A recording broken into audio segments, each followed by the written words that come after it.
Good evening. Welcome to the Spiritual Speakeasy, where the bar is always open and the spirits are always served.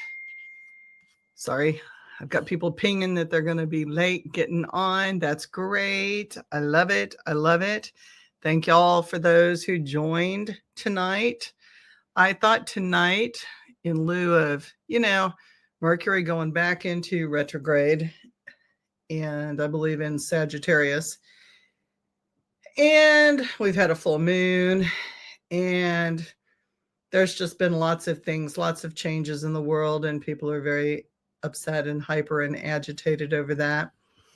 And finding peace, and also messages from, sorry, I'm trying to get everything set up here, and messages from higher consciousness while doing QHHT, and just a whole lot of things I want to talk about tonight. And if you want, I'm going to set this on so like I can talk to you and I can chat. So if you tell me who's on and if anybody wants to go live, I will figure that out too in the moment. We will get this done. We will get this done. Hope y'all are doing good tonight. This has been a weekend for me where I missed my, I was supposed to investigate with Paranormal Task Force. Shout out to KD, who's owner of, and he and his wife are owners of Supernatural Inc., the broadcast station that runs my pod. Didn't get to go. Busted my tailbone a couple times, and that was just plain stupid. Hi, Courtney. Thanks for being on. Got someone else on from my group. Yay, guys. Our ECA sisterhood. Love that. Love those ladies. Love those ladies.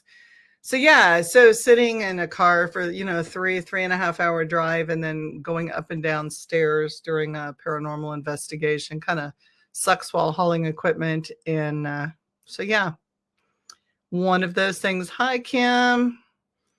Hello. So here we are. We stayed home and did a lot of stuff around the house and rested too. And that was good. That was good. That was my weekend in a nutshell. Hope yours alls was good, and so on and so forth. So let's talk about this. So I was doing a QHHT session, and higher consciousness always, comes in and has remarkable things to say. Our subconscious is connected to the ultimate, the consciousness of the universe. And I have really struggled because I'm an Aries and multiple fire signs. And I've really struggled to not blow people up and do things when I get mad, because I am a witch first. And it's easy to blow a bridge up or, burn a bridge and, blow some people up and do some things. And just decided one day, with all the paranormal drama that's out there and all the metaphysical drama that's out there, that I was seriously going to walk away from a lot of things. Not the paranormal field or the metaphysical field, but the drama aspect of it, because I really don't care. All as that does is rile me up and get me angry. And then I have physical issues because of that. And then I shut down. And then the anxiety moves in, and it's a whole cycle of nasty stuff. And so I decided a while back that I was just not going to engage. And my husband, strongly supported this, encouraging me not to engage, just drop things and not respond, which is really hard for an Aries not to have the last word and not respond. But I started not responding, and it kind of got better, not on their part, but on my part. And what I noticed was that people started coming back to me what's wrong? Have we offended you? Well, yeah, you have. You have childish behavior, and I just don't want to be a part of that anymore. It's unbecoming, and it's not necessary. I feel like I walk in a very powerful role, and I'm able to do many things, and I'm very blessed in that nature. And that's not ego. That's just what my spirits do with me. So why should I play stupid human games and get involved in things that other people are creating when it's not my story and it's not even my road. I don't even have to choose to go down that path. So, but I still don't get me wrong. I still have my moments where I want to blow people up, and I do work things, situations, and such, but a lot less. And so I'm doing a QHHT session, and it came out that reciprocity is not a good thing when it comes to anger, and that being mean because someone has been mean to you is not the answer. And it came out very loud and clear. And it was sad for the person that I was doing the QHHT for, but it was, I think, also said for my benefit, because the person actually turned and looked right at me. And I was like, oh, snap. Hi, Vanna. Vanna's saying hi to Kim and Courtney. So, it was kind of funny. And it was like I said, but there's a time and a place. And the response I got was, really? And I'm like, so why not? Like, why not speed up the karma? Because at any time you hurt another person, you're hurting the universe. And when you hurt the universe, there's automatic karmonic repercussions. That's really deep when you think about it. So then, you take that the step further, and it comes down to what our master teachers have taught us, right? Jesus and Buddha and all the rest of them, to love one another and be kind, which isn't always easy when you're driving in traffic and you have road rage, or, and I'm not good at not thinking the thoughts, and I'm certainly not good at verbalizing the thoughts for anybody who's driven with me. There's a lot of fuck yous, fuck that's, fuck everything's. But I think we have to start someplace, right? We have to start with our actions. And we are in control of our own actions and how we respond to things, and how we choose to respond to things. Like, do you choose to get angry about things, or do you choose to not get angry about things, or do you choose to let things go, or do you choose to forgive and forget, or maybe never forget, but certainly forgive, because forgiveness is for ourselves. It's not for the other person. So just some food for thought and discussion tonight. And also, how do you do that? How do you just walk away from something? How do you walk away from fear? How do you walk away from people starting shit? One of the first things that I learned when I was in Voodoo, when I was in Santeria and Ifa, was, good character. Have good character. Good character is, temperance. It's virtue. It's love. It's patience. It's beauty, not outward beauty. We can put filters in all we want, but that has nothing to do with how we behave on the inside and how we think. And gossiping is one of those things that so many people do. We tell other people's stories, and they're not our stories to tell. Like, that person isn't there to tell their own story. So I don't have the right to tell that story for them. And, when people come to us and they say, hey, did you know this person said this about you? Why are they telling us that? It's to stir the pot. It's to stir up things. And the timing of this was impeccable. I mean, it was just the universe, just like, because I had already put out there that this is what I was going to talk about tonight. And then, situations come to hand, and people, places, and things, and you just kind of go, the door just opened. So I'd kind of like to hear what you guys have to think about that, what you have to say about that. Please feel free to interact and type in your comments. If you want to go live, I will figure out, I can put the link out there. If somebody wants to go live, I will figure out how to do that and pull you up. I'm not sure how to do that, but I can figure it out. Or if you just want to type your comment and I'll read it out loud. Hey, Greg, thank you. I am sitting on a huge trucker butt cushion. Yeah, that's how I'm doing.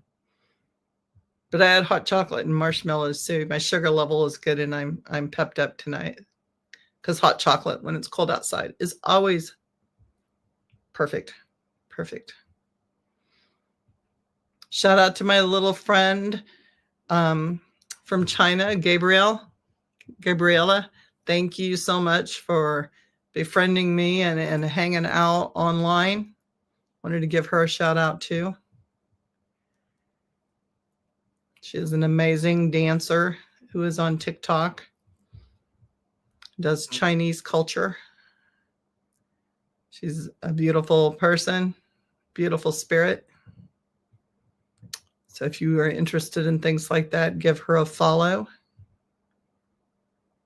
Anybody have any thoughts on walking away from situations and finding peace? You know, it's amazing because sitting back and just not fighting and not caring is a relief. And one of my other friends used the word, gosh, you know, don't you, when you go live and you go to say something and you just kind of go, shit, what was that word? The train just flew by and then you can't think of the word. The word was acceptance. She said, do you think it's acceptance? Because I said, I don't know whether I'm just like non-complacent or like just don't care right now. And she said, I think the word is acceptance. And I think that is a good word for what I am right now. Vanna says, let me post this. Let me show this.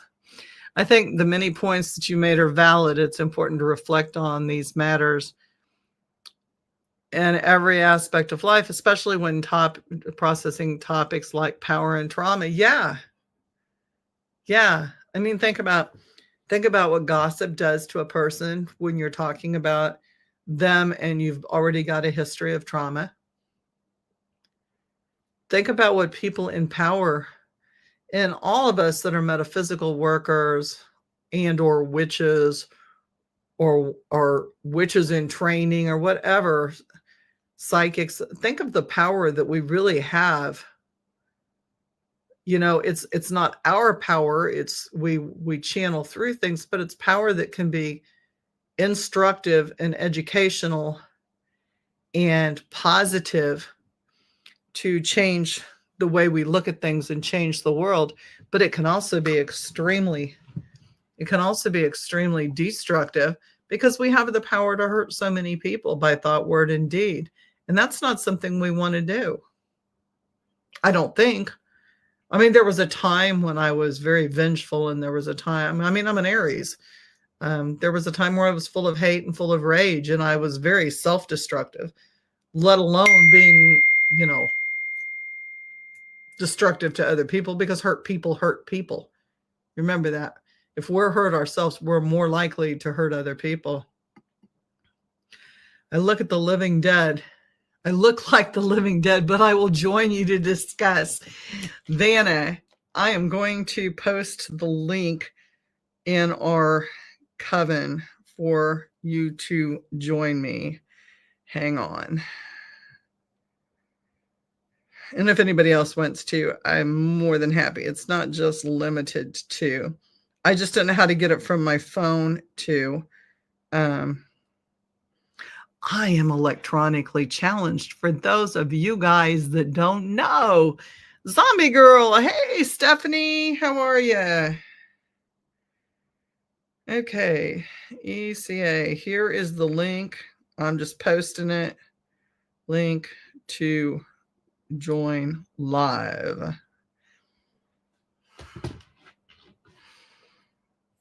So good to see my fellow sisters on tonight. Sorry, I do have makeup on. I am a really bad makeup person. I put my makeup on yesterday morning, and I took a really long Epsom bath soak, but I didn't wash my face in the tub. So I have yesterday's makeup on. I know it's terrible. There's people that are going, oh, she what? Yeah, it happens. Sometimes it happens more than it should. Yeah. So some days, man. Angie says, I find it interesting when someone contacts you and says that you are being hit, but not going to tell you who. That is stirring the pot. It's exactly what that is. It is stirring hey, Rebecca. It is stirring the pot, and it's for the purpose of Drama. You don't do it for any other reason. Meanness and drama, and to get things stirred up and get people pitting against each other. And then take a step past that. Take a step past that and think, why do we do that? Why, you know, why does a person do that? Well, to me, there's multiple reasons why we do that.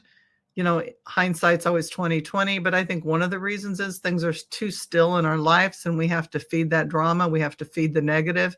Negative has to be fed. So when you're sitting unclean, the biggest source of fight or flight or adrenaline is to get other people going. And if you get other people going, then fuck, man, you're fed, you're energetic, you're right in the middle of that shit doing your shit. I'm adding Vanna to the stage. Let me see if I can get this looking better. That did not do it. Hang on. I don't know, man. The people, I have other pod people that like share this stage thing with me, and like, there, that's better than nothing. You get to see my messy room.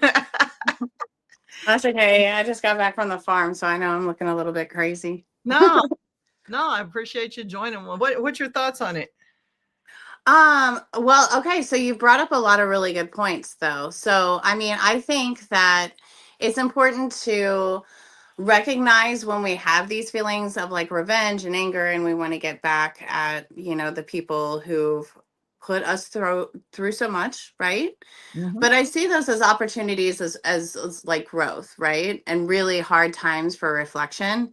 Like if I find that I'm having like a strong emotional response to something, it's usually like I have to figure out if it belongs to me, because I'm really good at like picking up other people's energies. Yep. So there's that. But then when it is, and I can recognize exactly where it's coming from, and I see all the pieces. Those are really big challenges. And I think one of the things about being a human is that we're always trying to find the meaning behind something. Mm-hmm. And the purpose. And most of it's just kind of like, I don't know, when it comes to challenges, at least like big things that's hard for us to process, it's because it's, I don't know, trying to guide us to be a bigger or better person. Yeah. And it's like totally cool to use like anger and even hate and malice and things like that. You can take those really powerful emotions and you can channel it into productive things, right? Absolutely. You choose what to do with them. It's for like, sure. Is the glass half full or is the glass half empty? How many times does somebody have a tragedy and you watch them say, yeah, but the silver lining in this is, and I'm looking at them going, man, you just like you lost family members. Something happened that was horrific. And they're still going, yeah, but my belief system is they're at peace and we're the ones, and we get to celebrate now. And it brought family more together. And I'm going, man, to be able to look at something and find that beauty, no matter how skanky and stanky it is, to find the beauty in it. Turn the other cheek. Greg, yeah, we're supposed to. That's hard. I'd rather flip the cup, flip the hourglass, and see it through a different set of eyes than have to literally turn my cheek. I can't. I'm too much Aries. I can't do that. I think it's a context though thing, right? Right. I mean, it really depends on context. You can't just have I don't know, like a catchphrase like that and just kind of apply it to literally everything, right? Because it depends on what we're dealing with and who we're dealing with, right? There are people, they're totally there to, I mean, it's hard to understand what their purpose is in the ecosystem because they are such rotten scoundrels. You know what I mean? Yeah. But it's just kind of like, okay, so what would be the purpose of me turning the cheek? Like, what am I fulfilling with that? Like, am I learning a lesson that one time you hit me in the cheek? Or am I offering gratification to somebody who's already a predator? You know what I mean? So like, it really, I think it boils down to the context. And then also, are we going to cause more harm than good with how we react? I think if you can get to the point, and this is way easier said than done, and it takes a lot of temperance to do it, but to get to the point where you're responding to something instead of reacting to something. Yes. And that takes a lot of discipline. I am still like, like when I'm driving, my verbal and my thought responses are still really off the chain, like way off the chain. I every cuss word that goes through my mind, I'm calling people names. I'm like telling them what I want to do. I mean, that's just how it is. But then what I do it, I always make the disclaimer, I'm not sending that out. I am just verbalizing, like, and I will even say, I am not asking for any of this to happen. I am just letting go. Yeah, I exactly. make that claim. Like I will say, you piece of shit, get the fuck out of my way or else. And then I'm like, I'm just verbalizing. Right. I'm just letting it go, as opposed to, this is not what I want. I'm just letting the emotions fly. Yeah, and that can even be a tricky road for me, because there's times when I'm just like, you know what, I'm just going to let the lid off of the jar and I'm just going to like lean into what it is that I'm feeling. And I go into it thinking that this is cool because I'm going to release steam and then it's just going to dissipate. But for me, because I'm also in Aries, I find that like when that happens, the fire just gets bigger and bigger and bigger. Yeah, it can. And it can, because depending on who is part of your group and who throws more gasoline on the log pile that's already burning, or the bridge, or the pot, whatever it is that we're burning, it can explode. For Or sure. implode. It can even implode. Like it can. It can. And so, like, especially in the moments of road rage, which I used to have it worse than I do now, but like my problem with it more or less is my speeding problem. like, like I feel like I'm getting ready to just I'm like, if the police are listening, they're probably having a great time. But like, I do need to get that under control. And when I notice that I'm doing it, that's just like me going, okay, I need to take a back seat and I need to let the foot off of the gas. Like that's my warning sign. It's up to me whether or not I want to notice the red flag. Do you know what I Right. mean? Right. Well, and think like, why am I in such a hurry to get there? Like, really, those of us that work craft know we're in control of time. Time is just an illusion. It really is. Like, there's deadlines, and they're human made deadlines, and it's nice to be on time for something.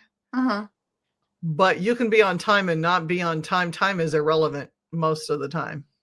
Yeah, for sure. No, I We agree. can control how that situation goes and not have to put ourselves in that situation. Just like we can control our emotions and how we feel about what other people have done. And, so the other thing that happened with, I don't know if you heard the first part of it, like the higher consciousness telling my client and telling me that, Greg's in Aries too. yeah, he says, but not getting my energy. Uh-oh, another Aries. Yeah. But yeah, you don't have to give your energy to anybody. That's the thing. For sure. And, the higher conscious stating really loud and clear, like you can't hurt. When you hurt a person, you're hurting the universe. That's each one of us is part of that universe. And whether we're the bugs, we're the cockroaches in the locker at the airport, that's how small we are compared to the greater universe. We still matter. And so if we're hurting each other, we're hurting, or ourselves, we're hurting everyone. Well, and then again, it goes back to like looking back at the word of like power and stuff, right? So, like you mentioned some of the like paths that you've gone down through your studies. And, some people would be like, oh, wow, that can be some dark stuff. Like, like Santeria. Right. Yeah. But it's like, yes, it can be. But there's, like, it really But it can be boils down beautiful to the too. practitioner. I'm sorry. It can be beautiful too. Oh, for sure. It's what we do with it. It's really how you handle that construct of power, though, right? It's like where you find power. So some people would find power for them is like over you get to have it over something, and then other people don't construe power that way at all. Like for them, like power is flowing with something. So it really, and I think that makes a really big difference in like how an individual shows up, but also how somebody is a practitioner. Right. Yeah, and it's a choice. And so higher conscience went on to say, like I kept asking, how are we supposed to do that? Can you tell us how we are supposed to do that? Because higher conscious is a real smart ass. Our subconscious is, it's like, just do it. Like I've told you 100 times, and everybody says this, like, this is something not unique to any one human being. Everybody's subconscious says, I've told them a million times and they just aren't listening. They know this. She knows this. He knows this. We all know this, but we choose not to do it. So then the question becomes, how do you flip that switch? How do you suddenly let go of something, let go of what somebody, like, the situation Angie was talking about? How do you let go of something like that? How do you just walk away from it? And it sounds so cliche to say, you just do. But you do. Like, sometimes you have to just decide it's not worth it. Well, and a part of it also is, I think there's more pieces that are involved than just doing it. Right? Some of it's awareness. And for me, like when I was going through some of like my darker journeys, and again, when I will be going through more darker journeys, the thing that I think that what people say is just like, when surrounded by darkness, be the light. So it's just like when you find yourself in those moments, it's kind of like, what can I take out of this that I can appreciate? Right? It's going back to that glass half full or, half empty. Yeah. Because really, at the end of the day, like what we have to rely on are our resources. Now, not all of us are just going to be like, an Adonis out there with nothing but like, godly gifts or whatever. But we do all have our strengths in addition to our weaknesses. So we, through that balance, we can find out, what resources we have to be able to get through that. And some of that just boils down to appreciation. Like, right. And if we're constantly comparing ourselves to other people and, what their strengths are and what they're good at, like that creates kind of like, that lesser energy, which creates a void. And then that can get bigger and bigger and bigger. So it's like, where are you going to be shifting your focus in the moment of nothing? Feeding the great nothing. For sure. Yeah. That one dog, maybe I can't think of it, when the dog, like he was a flying dog and the great nothing came. Oh, yeah. No, you're a never-ending story. Never-ending story. Yeah. He wasn't a dog really, but I mean, he was kind of a dog. Like he was a puppy. The dog dragon. Valcor. Yeah. But I mean, we do that. And I think that's part of that understanding that I can choose to get myself riled up about something. And in the moment I can be pissed, but I can also choose to walk away from being pissed. For sure. And then that's clearly the other person's issue for starting something. That's not my story. Even if it involves me, they're obviously writing their own book about it. I don't have to participate in that book. I don't have to. I mean, I can just walk away and go, oh, that's nice. Did you hear the one about Julie? No, I haven't yet, but I'm Julie. I'd be interested to hear about it. But then I also can choose like, okay, that's a great chapter in that book. Yeah, it's clearly fiction. Shut the book, shove it away, and just go, not my kind. Yeah, you don't have to own everything or respond to everything that's out there. Like, I agree with Greg. It's just, I mean, there's a lot of people out there who just don't deserve your energy, however bad that may come across. And what I mean by that, and I found it really interesting. I saw an interview, I think on, maybe it was Big Think on YouTube, but it was a woman who is she's a psychopath, but she's also a doctor now. So she helps people with it. And for her, she had to find a benefit from living with, people who have empathy because she doesn't have any, right? Right. But what was really interesting was how she described her, like the pressure she felt to just be around like, empathetic people, just normal, whatever. She said that she would start to fill up a pressure until she had to do something like forbidden or mean or something, like, she would pinch somebody and cause them pain. And then that was the only thing that would relieve her stress and her buildup and all of that stuff. So when you understand that there's forces out there that it's right here. My son, sorry. That's okay. No, it's all part of it. We go live, but you never know what's going to happen. Here you go. Not too much. Go on. Oh, we're on YouTube. Go on. Oh, yeah. See you later. Can you edit it out? Nope, we're live. So bye.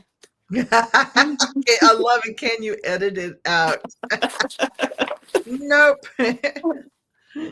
So, but yeah, like once I found out that there's people out there who it's just kind of like, there's people out there who they feel good when they do good things for other people. There's people who don't know what it is to feel good unless they are doing something bad. Right. So, and Well, yeah, you don't have to interact with that energy at all. No, negative feeds negative. Negative is never going to feed positive. Will never. Negative will never attract positive unless the positive feels is an enabler and feels the need to fix the negative. Well, that's part of the spell though, isn't it? Like that's what makes the organism successful. It's to it's to feed off people's shame and their guilt to be able to enable whatever behavior it is that they're gives you the gratification of the feeling like you're more powerful. Because you're manipulating the situation to your favor, right? You're getting what you want. So, and even if you don't know, because there's a lot of enablers out there that haven't learned it's a learned behavior. It's a personality disorder type of behavior, right? Like it's an abnormal coping mechanism that we have learned to get us through situations that make us uncomfortable.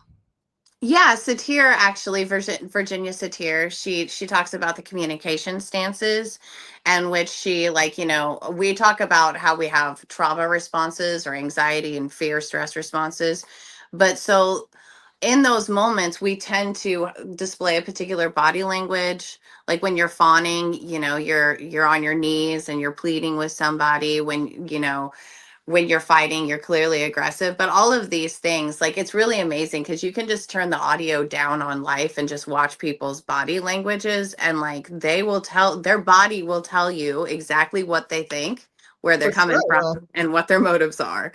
The problem is we listen too much. We do. Well, it's like scrolling on Facebook. We choose, like you see somebody that you don't like, unless you block them and then you don't see them, but you're scrolling through and you see an ugly post and you make the choice to stop and read it, knowing what it's going to do. And then even to respond. Yeah.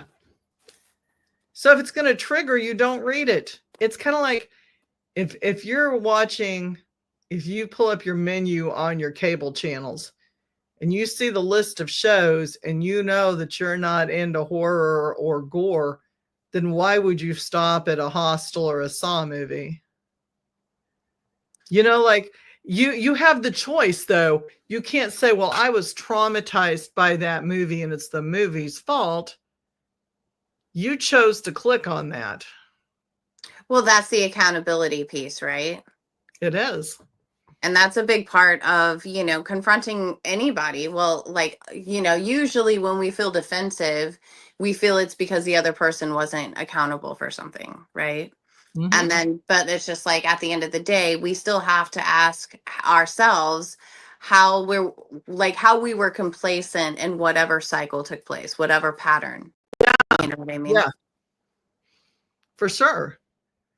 That's to me, that's part of that walking away. So yeah, there are steps to walking away, but you have to make those choices. It's all about choices when you walk away. It's about accountability. It's about your own choices, what you choose to feed off of and not feed off of, or feed into or not feed into. Where are your limits? Where are your hard boundaries? Yeah.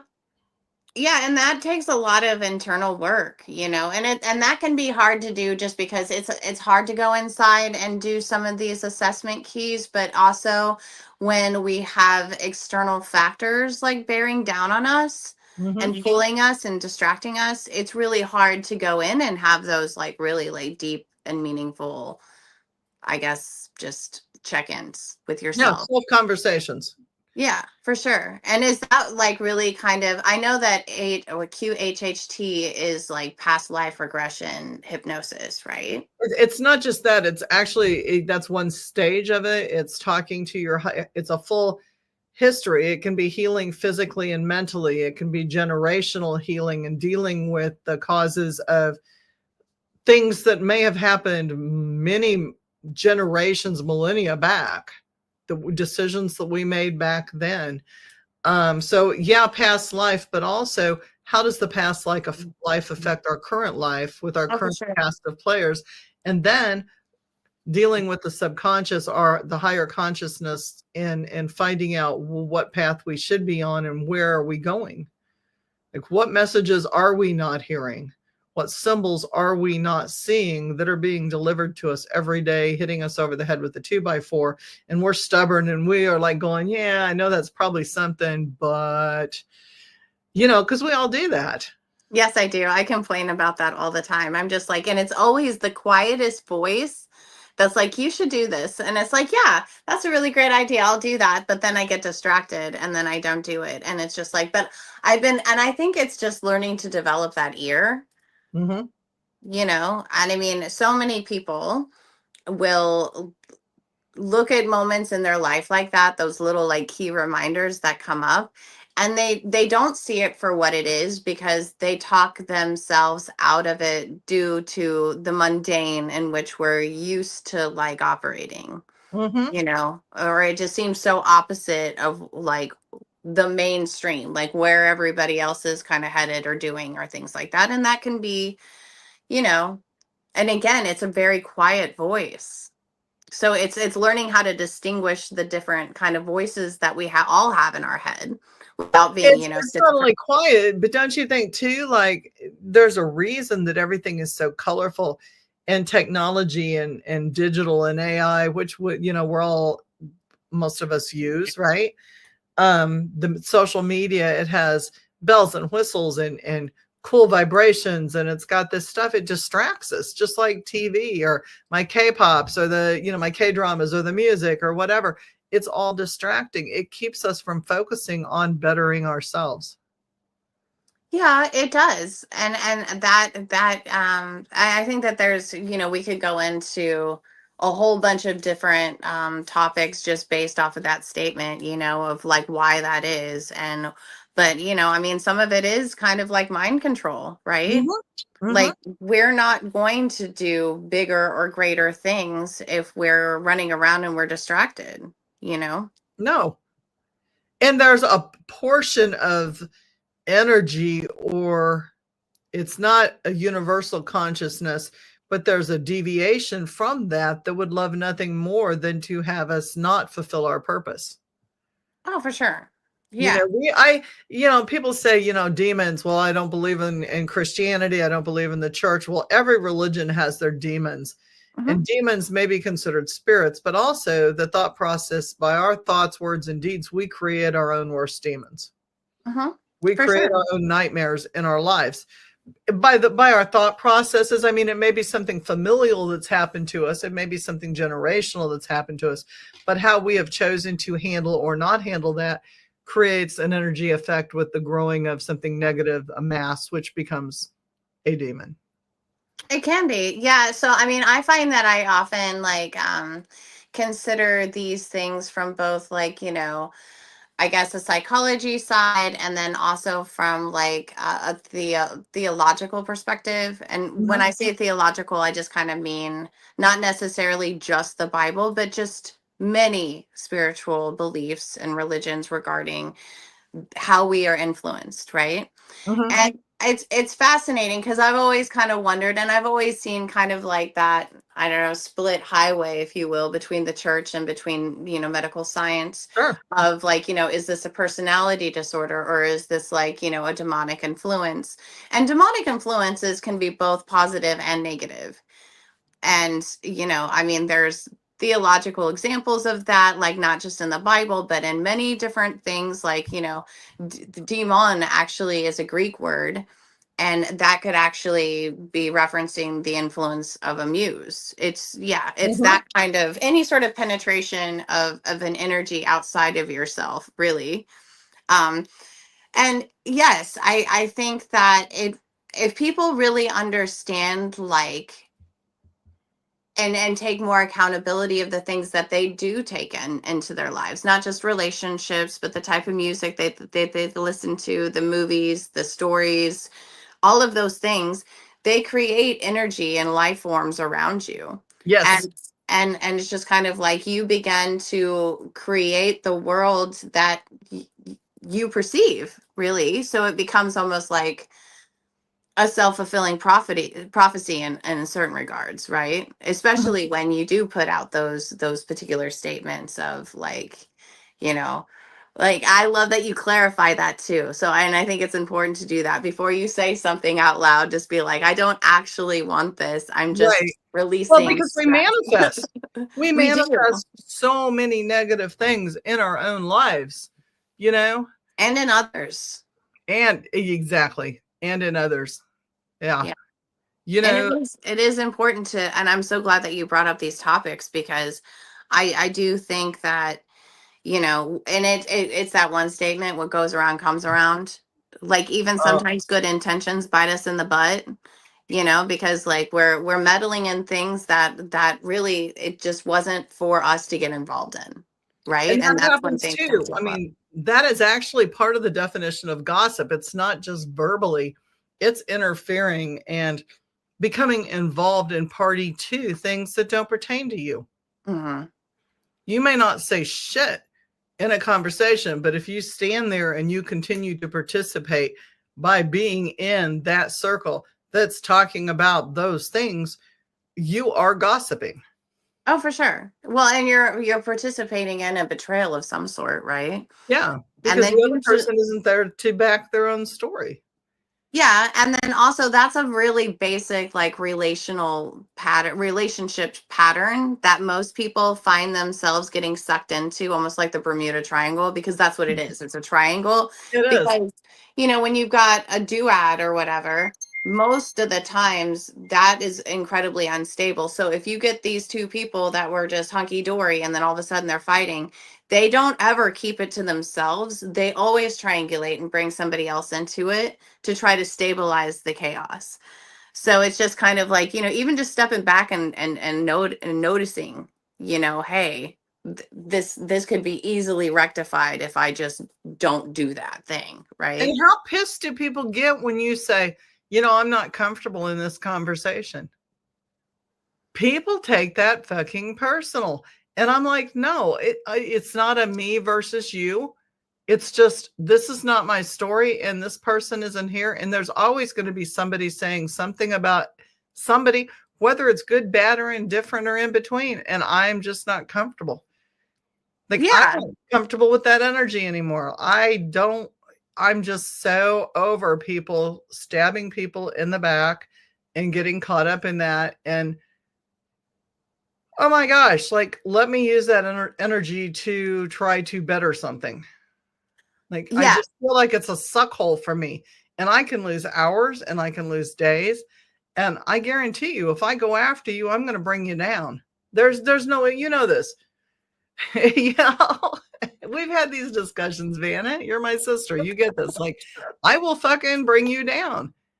Well, but what if I choose not to do that anymore? Like, for that moment, what if I'm making the conscious choice? I just don't want to be a part of that, so that I don't feel like I have to do that. Like, yeah, I think that that's a wise choice, and it's also completely acceptable to just say, hey, you're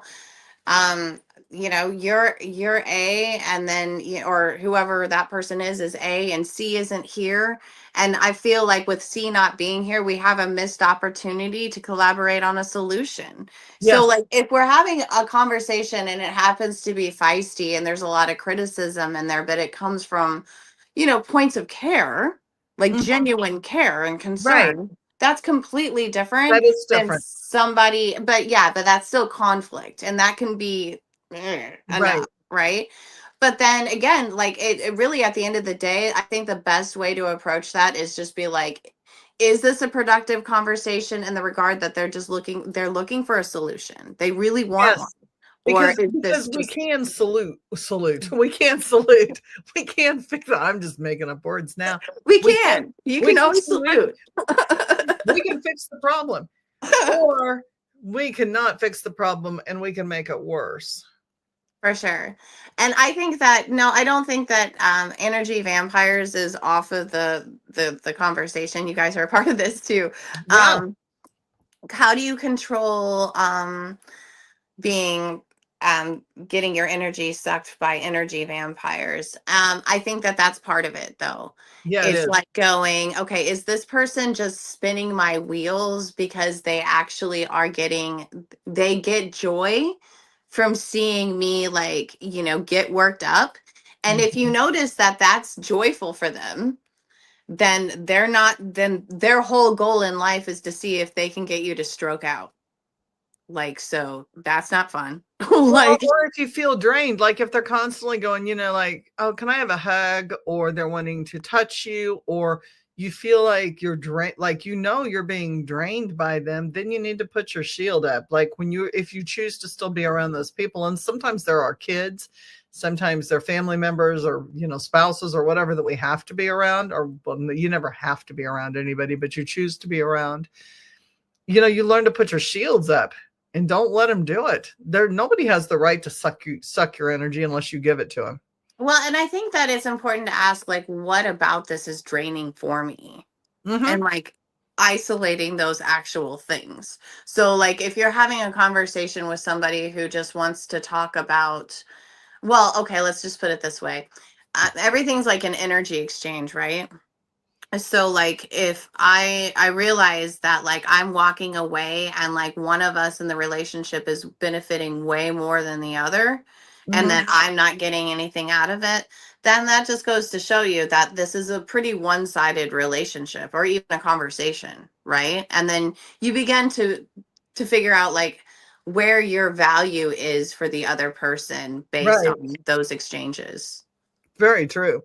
Very true. And you'll know, like, when you stop and think about it, like, there are people you work with, or there's people you're sitting next to you, and you notice you're fine until you're around that person. And then that person, when you leave that person, you're just like, oh my God, I have nothing left.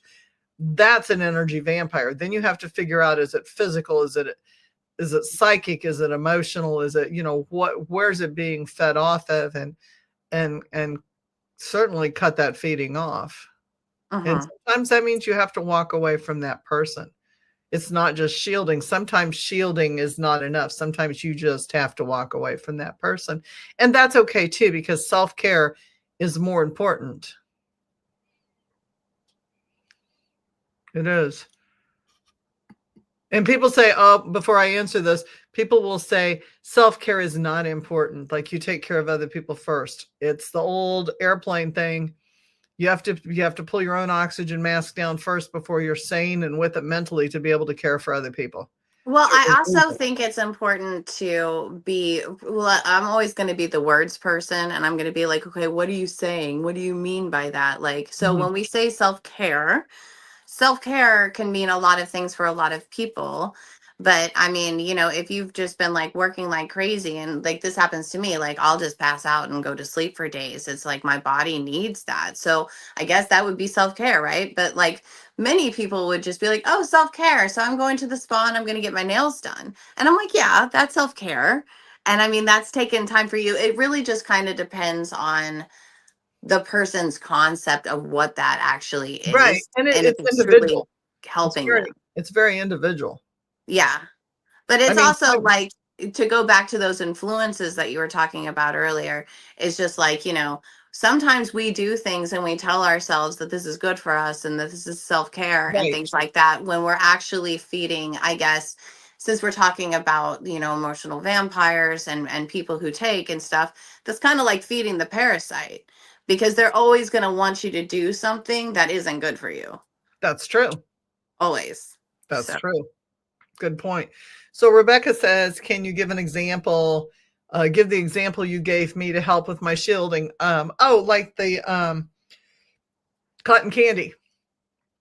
Is that the one? Like, and it works. Like people, it works. Like you go into public and you step out of your car, or your family member comes over or whatever it is, and you step out of your car and you think of cotton candy. Like most of us have had the experience of seeing cotton candy. It spins and it kind of starts narrow and it goes into like a huge Q-tip, right? A big bubble Q-tip. So if you start spinning at your feet and then you go into a big sticky bubble, and I try to do like icy colors, like icy blue, icy lavender, icy pearlescence white. They're lighter, purer colors. And so when you walk into that, like all the negative will stick to, because cotton candy's sticky, right? All the negative sticks to it. And you can still see it. You can still see it coming at you. You're aware. It's not that you lose awareness. It's not that it's foggy, but you can see it and you can feel it. Like, oh, that was anger. I saw that was anger, but you're not feeling the impact of it because it's being shielded. So when that person leaves or you walk out of that situation, you unroll the cotton candy back onto the ground, because cotton candy dissolves, right? There's nothing left. It like goes into sugar and dust and air. So it like absorbs into the ground and the ground purifies it. And then you're not carrying the skank home with you. Yeah, that's really good. I like that too, because it's not just a shield, it's an insulator. It is an insulator. I love that. And I do think your question was relative to what's going on tonight, because that's part of the whole getting caught up in whether you choose to have peace or not. I think you have to recognize who and what are the vampires in your life, who and what are the situations. And it may not just be an energy vampire person. It can be something emotional on Facebook or something emotional on TikTok, or it can be a certain type of music you're listening to, like, damn that angry rock music. Like that lizard in that movie was like my favorite. That was like a Dr. Dolittle movie, I think. It was damn that angry rap music, or those angry rap music kids or something. It was funny. The lizard said that. Oh, and like, I don't know that one, but like what I do think about when people talk about that angry like music or whatever, because I mean, like, I like angry music. I have happy I hate you music, which is my favorite. But it reminds me of Ghostbusters too. The unpopular Ghostbusters, where like they had that goo and they could charge it with like happy music and it would do really cool stuff. And then they could charge it with like angry music. I just think it's really interesting because there's that frequency, right? Sure. And I think that it's really important to do temperature checks, for the lack of a better term. We'll go with temperature checks. And that's, you yourself are an instrument. You yourself like can check your temperature reading around somebody. And again, it's that awareness, like you said. Do I feel drained? How do I feel drained? Like, where am I being taxed in an area that is just too much, right? Yeah. And it's just like, and everything that we encounter, because we ourselves are almost like little radio stations of things that pass through. And oh, what are we confused? Oh, are you confused about the cotton candy? I'm trying to see what there's nothing. Tell us what you're confused about and we will clarify, or we will attempt to clarify. It doesn't always work for me. I'm making up words as I go. So, but yeah, it's that music. Well, I have a playlist too, and it's considered my walk-in power playlist. And you've heard some of that when I work on people. And my grandson goes, "That's really angry music." And I'm like, I mean, it is, but it's also my power. It's like my, like, it gets me going just enough that I can be angry to go in and do what I need to do, but not angry like I'm going to kill the world. More like pumped up. Like, and he said, but it's angry. Well, for me, it's not angry. For me, it's a pumping up. Oh, for sure. Yeah, it's like the eye of the tiger. Yeah, tigers can be angry. But like, right. It's motivational, and I think it depends on what you're going to get. A shower. Don't give up. No, hang in there. Tell us what's going on. What are you confused about? This is a lot of heavy stuff. We're talking about heavy level stuff in this.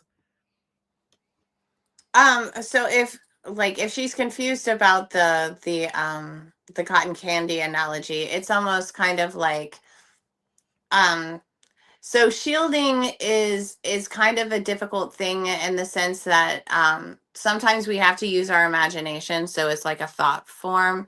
And so I know like Angie's one who's really big on the bubble. Like I don't want to say the bubble theory is not a theory, but it's where like before you even touch the ground, you just kind of imagine a bubble going around you. But I mean, it is kind of valid for the the people who do have trouble with visualizing And things. I'm not a visual person. That's why I went with cotton candy. Okay. Zombie Girl Stephanie, by the way, she posted that earlier. I'm not a visual person at all. Like people will say, "Oh, put this golden light ray around you," and I'm like, "Fucking golden light ray! I've never had a golden light ray around me. What the hell is that going to look like? Is it going to be a tube? Is it going to be like?" My left brain will take over and I'm like, oh, is it a square? Is it shooting sparks because it's gold? Like I just go off with it.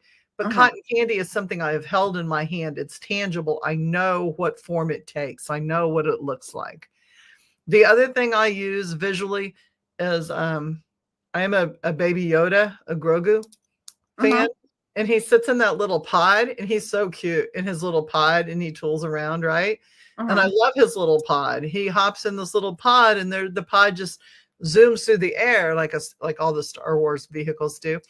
And so I will put myself in a pod and zoom through things that I don't like.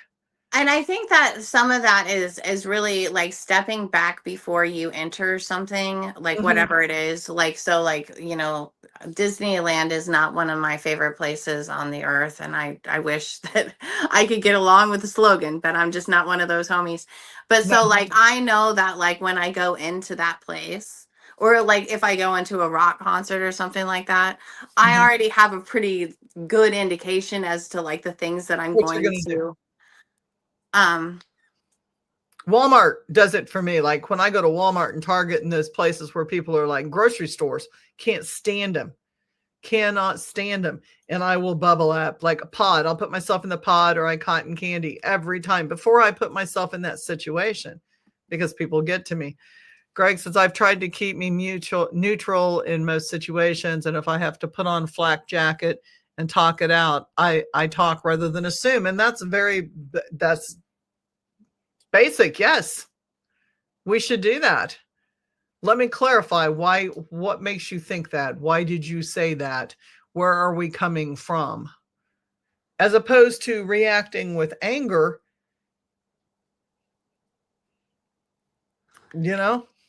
Well, and I think that that's what it is. Like, again, it's like going back to like making sure that whoever you're interacting with, like you truly understand like what they mean.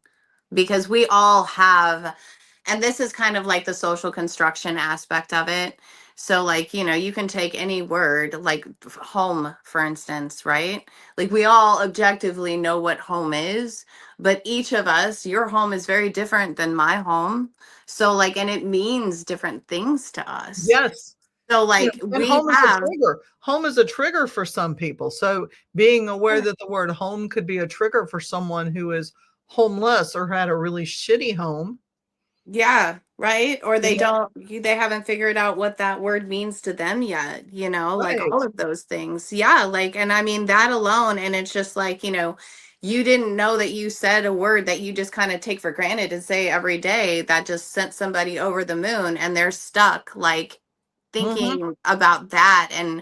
And instead of like taking themselves out of the situation, they're kind of just having like a huge reaction. But, understanding that not everybody means the same thing by the words that they use is a huge thing. That's Yeah. number one. And then number two, many people I've noticed, at least recently, on a social level, tend to like well, as all humans, we're designed to like scan for threats, right? We're constantly looking for something that's going to hurt us, and so in that mode it's hard not to be incredibly defensive. Absolutely it is. right? And Absolutely it is. so to want to Greg's point, like, yeah, like, I mean, we're all Aries, so like we definitely have a different kind of a walk about us, like when it comes to these things. But like, I mean, I'm not conflict avoidant, but I don't prefer conflict, but at the same time, I won't shy away from it because No, I don't necessarily see it as a destructive thing when it can be utilized productively, right? But right. you do have to take the opportunity, and it's a little bit of bravery and courage to be like, hey, I feel like we had a missed opportunity here. And maybe I just misunderstood. Can we figure this out? And you word it so much more beautifully than I do. Like we each have our own tone and what that sounds like. Like for me, that's like, what the fuck, man, where'd that come from? And if you say something to me, I'm going to be like, what the fuck? Why Mhm. did you say that to me? I'm going to ask you why you said it, but it's not going to come out super pleasant if I'm texting or if you're on a phone call. I'm going to be like, what the fuck, man? Because there is a little bit of defensiveness that comes up, Mhm. but I'm going to ask you. I'm not going to go, I'm just going to get really fucking pissed about this right now. I'm going to explode and I'm going to do this. I'm going to go, what the fuck? Where did this come from? Tell me where this came from. Why are you thinking this? What is going on in your head? It's not my head because I didn't do anything. And if I did do something, I'm going to be the first one that goes, oh shit, I know what that's about. And then I'm going to have to go, I know what that's about. For sure. Let me be honest, because we have to have that honest dialogue. But I also think it's important, and I mean, and again, it's all when I've only briefly learned about the Myers-Briggs personality inventory, Yes, but done when you hundreds of them. realize it's so hard though, when you realize that when you're interfacing with these 16 different personalities, right, that they all have a different way of perceiving. We all have the same perception points, they're just ordered differently. So Right. like how somebody filters information will be incredibly different from another person, and that alone is makes life pretty frustrating, especially if you don't recognize how the other person is perceiving the situation. Well, So two cars hit in an intersection and there's only two cars there. And do you know how many different color cars witnesses will tell you they are? oh, for sure. Yeah. Like and it's not that anybody's lying. It's Uh-huh. really what they thought they saw in the moment. Yeah, that's why witness testimonial doesn't really go over well in the court of law. It's just Right, not right. considered consistent. Dana, tell people, I didn't get a chance in the beginning when you came on, and I'm my bad for this. Tell people what your background is. Oh, well, let's see. So my educational background was in mass communications broadcasting. So like, but I was kind of like, we studied more in journalism, right? The who, what, when, where, why, and how. And then I went out to Los Angeles and I got into film festival circuits, and then I got hit by a car. So my whole life just kind of spun out of control for a while. And then after I had like a bad relationship, I got back up on my feet due to the graciousness of some family members and their support. And then I was able to go back to school. And now my background, well, my recent degree is trauma informed systemic marriage and family therapy. So I basically look at relations on a systemic level, but on an individual level. So it's just like, how is the greater world impacting you? And how are you impacting the greater world? And is this coming from a defensive place? Like, I don't really see people like in pathologies. I see people reacting normally given the circumstances. And it's just like, Sure. how do we get control given the context of the situation? Right. Right. And then help people change. And that's so hard because sometimes our role models were not perfect.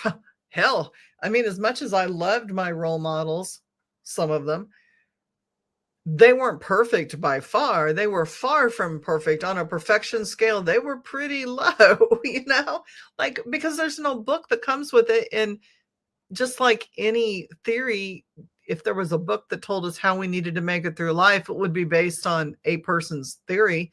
And there's many theories of what we're doing in life. So there's going to be many ways to go through it. And sometimes it's not the prettiest and it's not the happiest and it's not the most eloquent. Sometimes it's just butt fucking ugly. Yeah, well, and that's a big piece of healing, right? Like when we recognize that our that our heroes are flawed, Yeah. right? And then I mean, but that's a huge part of being human. Like, however, like as much as our ego would like to tell us that we got this in the bag and that we can be perfection and we belong on pedestals and walk on water and the whole nine yards, that's just not what humans do. Humans are like prone to screwing things up. It's kind of how we learn. We kind of we're I'm sure the gods and all of their many forms are highly entertained by us. I can Oh imagine yeah. them not being because I think we're funny. I think I'm funny, especially when I screw up. But like that's how we learn, unfortunately.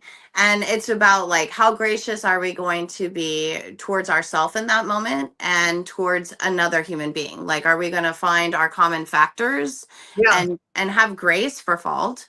Or are we just going to because every perfectionism, the pursuit thereof, is also driven by a motivator that's fearful.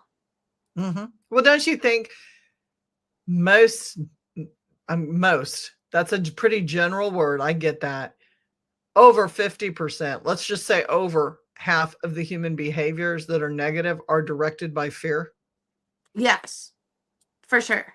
And I that's mean, why I would it's even say maybe 75%.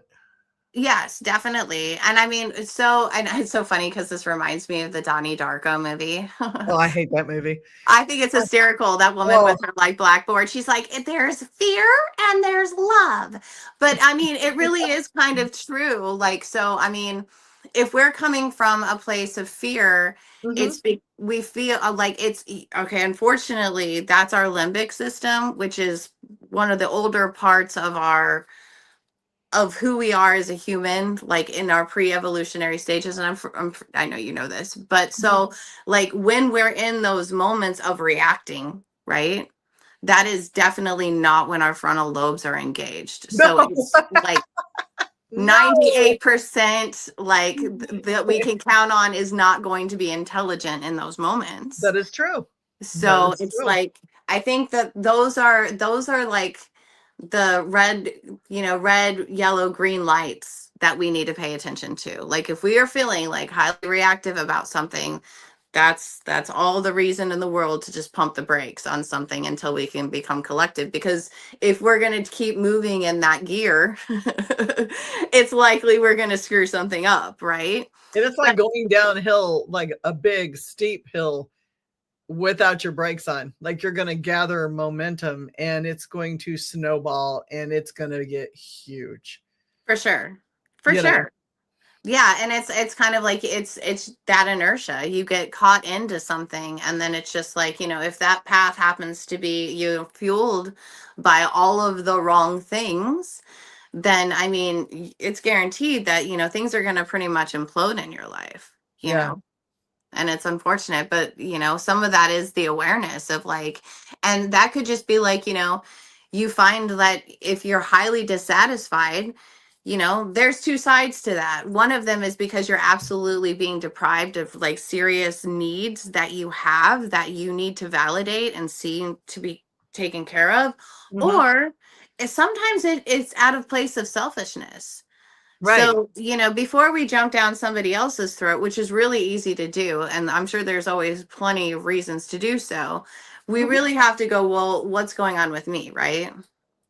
And then, like, so to go back to the emotional vampires and things like that, it's just kind of like if we keep finding ourselves in a cycle of like these particular people coming around, and you had mentioned enabling, it's because we're enabling them to come around, right? Yes. There's a reason they keep coming back. Right. And There is then a reason. so the people who are feeders, they are the ones who like provide a food source, I guess, for these people. Like I think it's important to ask themselves, like, what am I getting out of this exchange? Mhm. Mhm. Because I mean, some people just they have a lot of food to give, and it makes them happy to do that, and it doesn't matter to them that they're not being appreciated. And then that highlighting the need of like they feel like they need somebody in their life so they're not abandoned. Like all of these like these situations can lead to paths of enlightenment and Sure. for us to become stronger. It's just whether or not we're recognizing the opportunity. Right. But I think it's important. Oh, I'm I sorry. was just going to jump in and say, and career path too for Zombie Girl out there. You know, those of us that do social service work, we were nurses, bartenders, clerks. You know, like we wouldn't be in those service areas if we were not raised or had a thought process of being semi-enabling.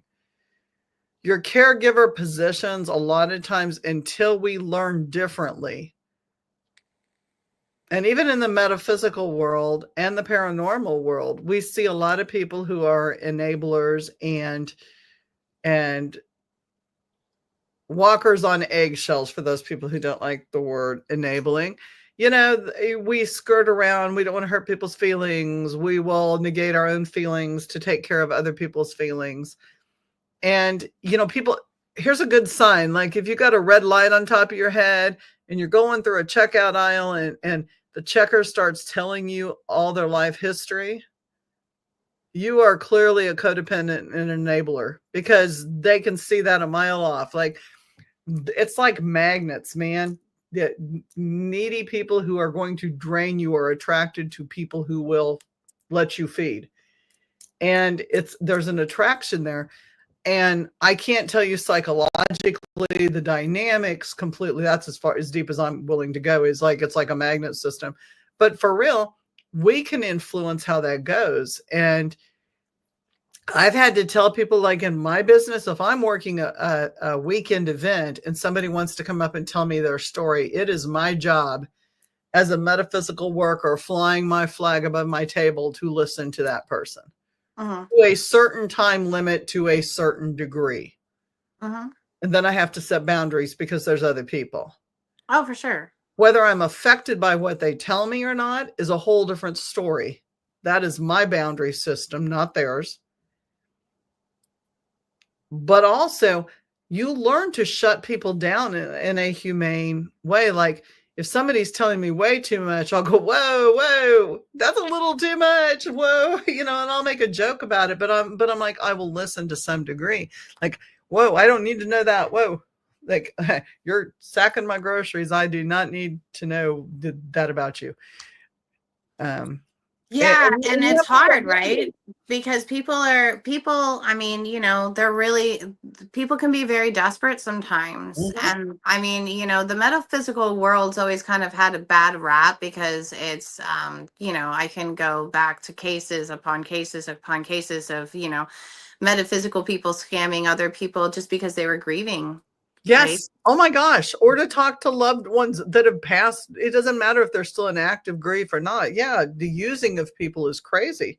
Right. And That's it's just paranormal too. People make up things because people are willing to pay to see a demon, you know, like, or they right.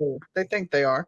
Right. And I mean, I think that, I mean, you know, it's really weird. Like the path to healing, whether from whatever it is a lot like a game of chutes and ladders. You know, just when you think that you've gotten somewhere, you're all the way back to like square one again.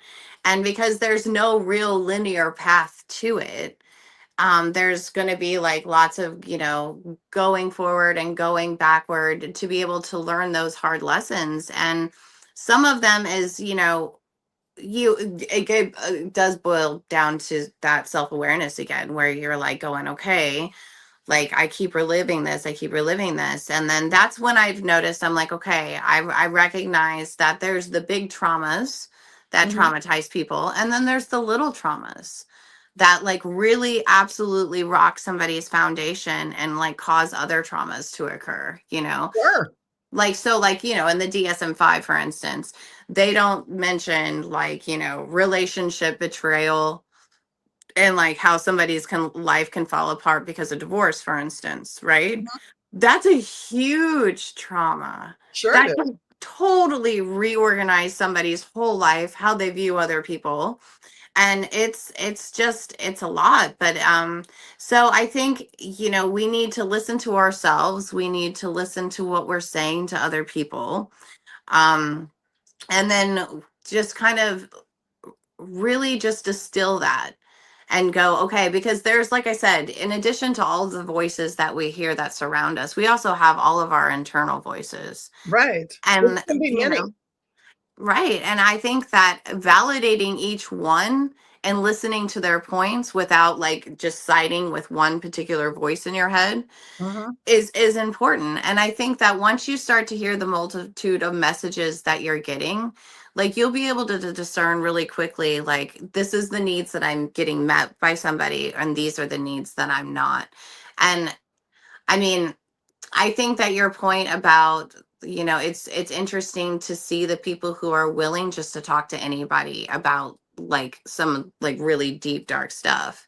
Like if you find yourself in a position like that, like it's not unkind to say, look, wow, you're going through a lot. Do you have somebody that you can talk to in your life? Mhm. Like, do you have a therapist? Do you have a support system? And it's just like, Right. because this is out of my realm. Well, and understanding, being a bartender, that's an open thing because you're serving spirits. Whoa. Let's That's let's huge. let's even talk about the context of that. I don't know if Zombie Girl's still on or not, but you're serving spirits. You are serving spirits that are not always kind. Most That's of the right. time they're not. And you're serving them, and I'm not judging at all. I mean, I am a spiritual bartender. I advertise that. I am the paranormal courtesan, which if you look up the word, if you don't know what it means, but but you're serving alcohol, you're serving spirits to people that are not there most of the time for happy situations. No. I mean, alcohol, yeah, well, you can be happy and drink. Like I drink, I'm pretty happy most of the time, and I drink. But I'm entertaining a host of spirits that I can tell you once the drinking starts, I can tell you who's on board with me Oh, for sure. and what's on board with me. But as a bartender, you're not aware yet of what these people are carrying with. And now you're imbibing those spirits that are feeding off of spirits, and the whole negativity thing picks up, and you're in a whole different zone of energy vampires. I mean, for real, that those things will come out and suck your soul. Oh, If you absolutely. don't set boundaries, your soul will be sucked. I think that's really awesome that you brought it up because I think about those topics a lot actually, which is and yes, Greg, I do too. Like picking up a Mhm. lot from a hug and stuff. Um, I have to be careful with my shields because when I listen to people talk about their stuff, I do get their emotions and then I carry them with me and then Mhm. I like sort out their problems and then they're usually not here when I'm like, I got it. But And like, half the time they don't even care. That's the other aspect. You've spent more time worrying about it than they have for working sure. on it themselves. Yeah, that's another thing. And that's a me thing that like, that comes with practice and it comes with time and just, it's a part of that maturing thing that one has to do when they are a healer. Mhm. And I mean, a part of being a healer is yes, you do take on their things so you can heal them, but you also have to heal yourself from what you took on that wasn't even yours to begin with. No. So And we that do that so frequently. Oh my God. If I had a penny for every single time I took on somebody else's shit, Oh, for sure. But I like to mean, go I back would to your be. point about the spirits, like, so I think it's really funny how like as things like, get rebranded throughout the years, but if you go back and, the centuries, you'll notice that, alcohol was not called alcohol. It was called a spirit. And it's been like, I think that people have somehow strayed away from the fact that when you are feeding yourself something, when you're ingesting yourself, well, when you're ingesting whatever, like if it's an alcohol, if it's, like a drug of any kind, food, whatever, like all of those things have spirits and all of them will absolutely like influence us. And so, and I've never really understood why, if one is feeling low and depressed, I mean, I get that like alcohol will deaden things, but it's also a depressant. So Yes. that's like, it's not like two negatives make a positive in that situation, you know. responding to multiple comments. I work in long-term care between staff and females. I feel drained a lot. Yeah. Learning how to take care of yourself, because you're caught trying to be that go-between between the families and the staff people and the patient.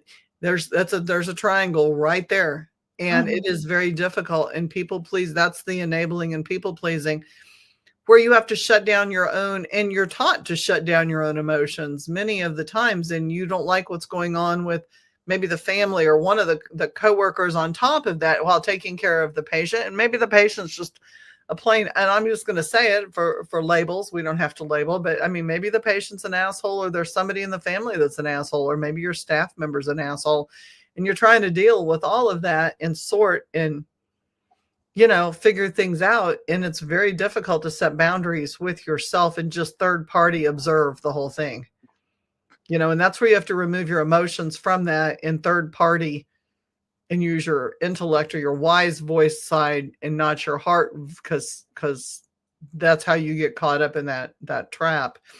I had somebody just text me and say, what we all have forgot to mention is what happens to the person who is the object of consistent betrayal and dishonesty, even though said object has only ever wanted to help people. That's the other side to walking away, or, like shielding.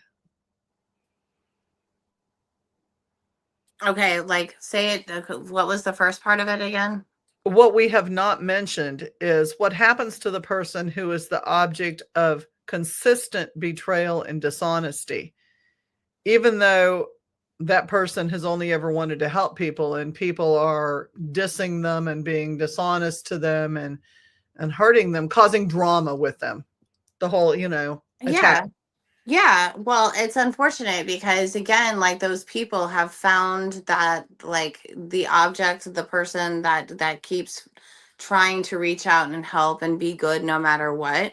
Like you're trying to get validation from people who they say that they want your help, but they don't really actually want it. They just want to bleed you of your resources. Yes. And they actually get the help that they receive is to see that person go crazy. It's to see that person lose stability, lose control, lose all of their resources. And then that's when they feel like, okay, well, I have the help that I need now because, at the expense of the other person, they've gotten all of the stuff that they've required and they haven't had to give anything in exchange. Nothing but time. Sometimes time. Well, sometimes it takes time to make a lasagna, Damn straight. You know what? No, you know what? Here's what I have to say to that. It takes time to go to Sam's, and it takes money to buy one pre-made too. It's still an effort. For sure. You gotta, so you can take on somebody else's shit, or you can take on your own. It depends to me on how you decide to handle it. Like at that point in time, again, self-care. How much are you willing to give to other people? And I'm not saying you should never not give to other people, but at what point are you being bled dry by other people? Well, there's also understanding that like just because you're offering up all of the goodness you can possibly summon and manifest doesn't mean that the person you're serving it to is going to consider that a virtue. Right. They would actually they're going to be nice to you either. It doesn't mean they're not going to destroy you. And I was always taught it doesn't matter what you do to other people. What they choose to do to you is their road. That's right. And it's just like, are we going to stand there and accept it? So that goes back to the turn the other cheek. I didn't say it right. Turn the other cheek statement. It's like, I know that if I'm just going to turn the other cheek and they're just going to pop me another one, then I'm just standing here as a punching bag. And if there's people, okay, so like I've heard some of these terms like early on in some of my research projects. Like some of my favorite books is like the Satanic Bible and the Satanic Witch. And it's important for me, that text, not because I'm like, oh, this is a blueprint on how to be a human, because it's quite the opposite for me. But it did help me understand they have value. Yeah, but I understood their blueprint more, right? Mhm. That they don't see like I'm an empath. So with that comes the fact that my power is in what other people, like take somebody who studies the Satanic Witch or the Satanic Bible, they would just see me as a weakness. Like my power to them is perceived as just the greatest weakness, and I have an L on my head and I look like a sucker to them, but that's actually my strength. That's how I heal people. That's how I do what I Mhm. do. And it's like you have to, as one who is incredibly empathetic, almost idiotically empathetic, like that's where I have to use my discernment. Right. And I need Discernment's a to, good word.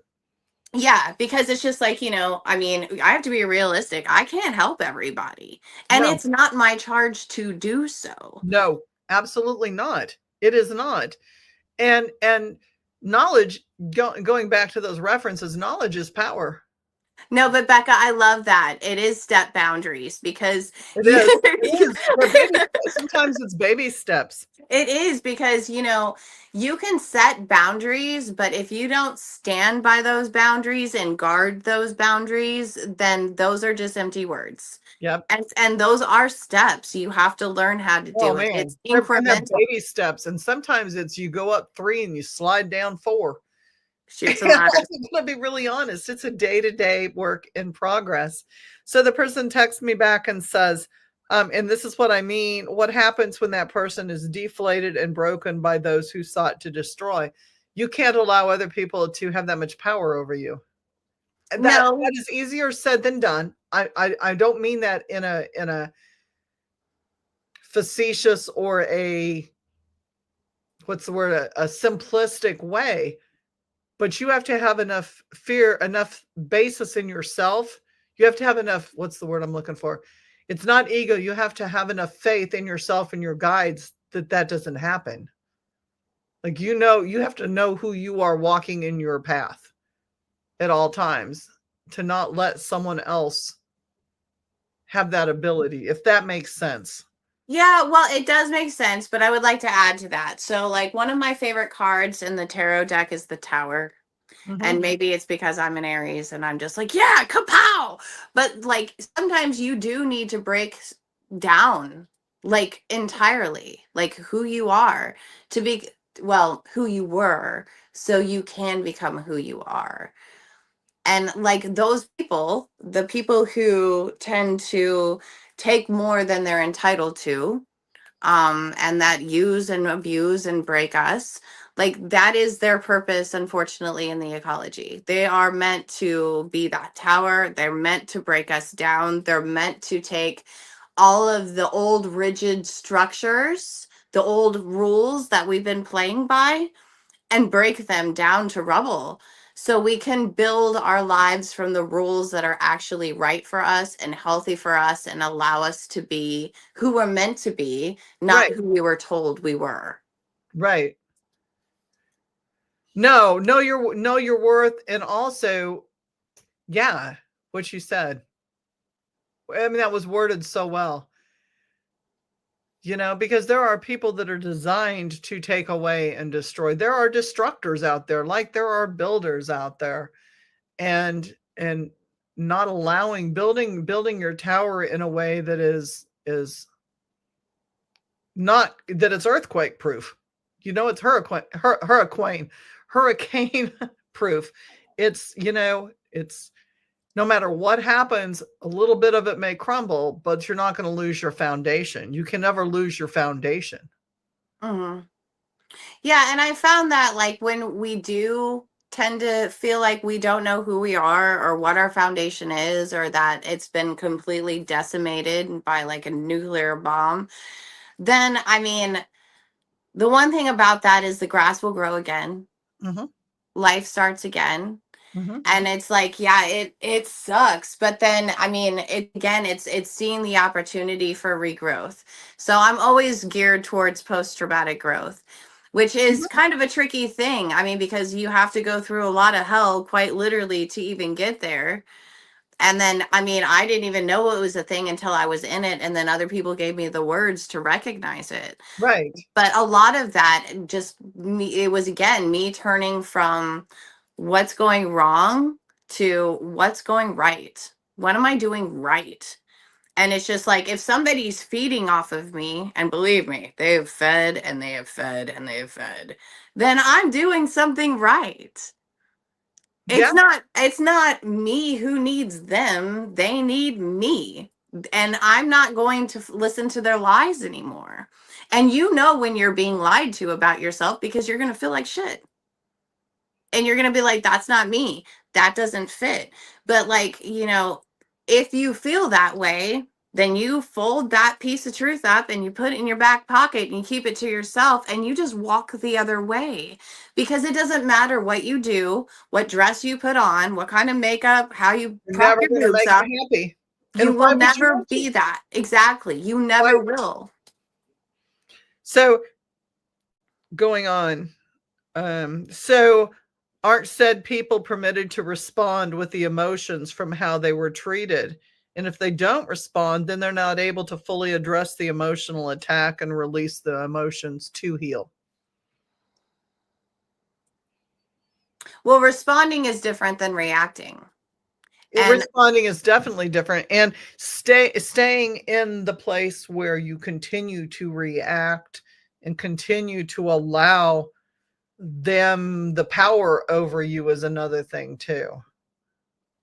Because they're renting space they're renting space in your body and in your emotions in your head that they're not paying for.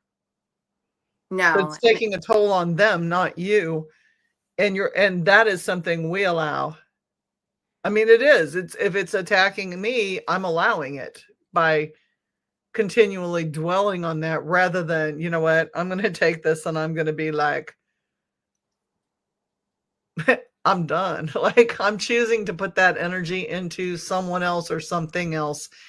They're not going to be a thought, THOT, for those of you listening, a thought in my head, they're not. That's what they are. They're thoughts, THOTs. They're nothings. They're little nothings to me. I'm going to go, you can talk about me and you can talk about my lives or you can talk about anything that's going on. Mm-hmm. And that's fine. I'm going to go make some spray and I'm going to go work on some person and I'm going to go do something that's going to better the world and not engage in the shit show. Yeah, and that kind of goes back to that, just because somebody's knocking on your door doesn't mean you have to answer. And if there's energy that's coming your way that doesn't belong to you, isn't good for you, and you know where that source is coming from, Send that fucking back. just Send that give it fucker back to them. And giving somebody's energy back to them doesn't mean like, okay, well, any insult they hurled my way, I'm going to hurl back their way. No, because that's still playing into the energetic exchange. It's just that it's kind of, and I don't recommend shutting down because it's not good to shut down. If you find that you're shutting down, that's another like red flag. This is not good for you. But what you can take is you can take all of those feelings and you can put them in a ball, in a jar, in a whatever you want to put them in and shove it outside of yourself and just be like, literally give that heartache a space outside of your body and back to the person who gave it to you because it's theirs in the first place. Well, and that's what I do with return to senders. I mean, my return to senders can get like super fucking messy. I mean, I'm not going to lie. I'm an Aries. Like, that's part of that damage that I can do. And I can send them back, a kilo times whatever they've dealt to me. I can send them back with a nuke. I can send them back with whatever I choose to send them back with. But I can also choose just to send back the shit that was never meant for me, the shit that they did maliciously to them. COD. I love COD. Where people have to pay for the delivery. For those of you younger ones that don't know what COD is, Cash on demand, baby. Yeah, cash on demand, which means that you don't put the stamp or you don't take it to the post office when you mail that bitch back. You do a COD, cash on demand thing, and then send it to them. So then they have to pay for the shit that they put on you to begin with. Nothing more, nothing less. And people said, well, that's being mean. That's not turning the other cheek. No, it isn't. It is handing back the luggage that they gave you that was theirs to begin with. Handing back the baggage that was theirs that should have never been dealt to you in the first place, because Yeah. most of the shit that people put on other people is due to trauma and baggage. Well, yeah, there's a lot of projection out there. And again, that's, if you really have the opportunity to connect with somebody, like, asking those, and, a lot of this stuff does sound so simplistic, but the most simple things tend to be the more complicated things, right? Yeah. So, like, if they come across as like catchphrases, they're really not. There's so much work There that's is a lot involved of in it. shadow work and a lot of dark times getting through those and working through that. Yeah, but it's really, again, I'm going to go back to discernment. It's like, do I deserve this? Does this belong to me? Am I receiving the reaction that I actually deserve? Right? So like if I bring you your like favorite thing to eat and you grab it, you throw it on the ground, you stomp on it and you spit on me, like that's probably, I don't think I deserve that under the No, circumstances, right? no, And then and I would know that I'm like, well, it doesn't seem like anything I do for Julie she's going to appreciate. So I'm not going to put myself in that position again. exactly. You know? Exactly. And I mean, And that's the first step. That's just the first step. Well, the first step is understanding your value, is going through that connective. I didn't do anything to deserve this.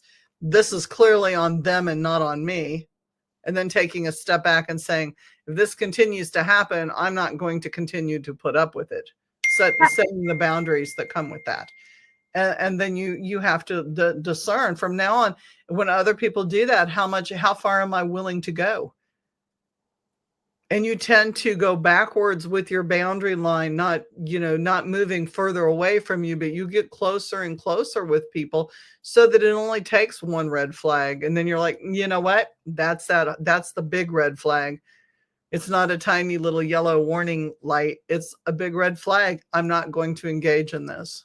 and I think that's a really good and an important point to bring up as well. It's just like, because again, we're like meaning making creatures. Like all of the things that we've gone through in the past that have shaped us into who we are today are things to help us read other people. Yeah. And it's just like, it's whether or not, and you really just kind of have to ask yourself, is this acceptable to me? Right. And if it's not, well, then you have your answer. And most of the time, this is the other thing, we don't always like our answers. No. But it No, doesn't mean that we have the ability to change them, because again, then that's like going outside of ourselves.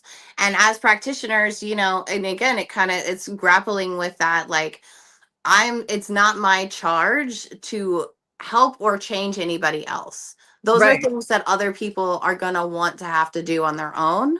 And I can help guide them if they ask me to. Right. But like, I can't just be like, oh, see the potential in somebody and then force them to become the potential I see. That's when you know that like you've overstepped your boundaries, right? Right. Right. For sure. For sure. And understanding that I think people need to understand a couple things too. Like, you hold the key for yourself. No one else holds the key for yourself. And oftentimes we're like, yeah, but we don't want to make this person mad, or we're trying to be kind in how we do things. So we're going to give them more grace than we should potentially, because grace doesn't mean being abused.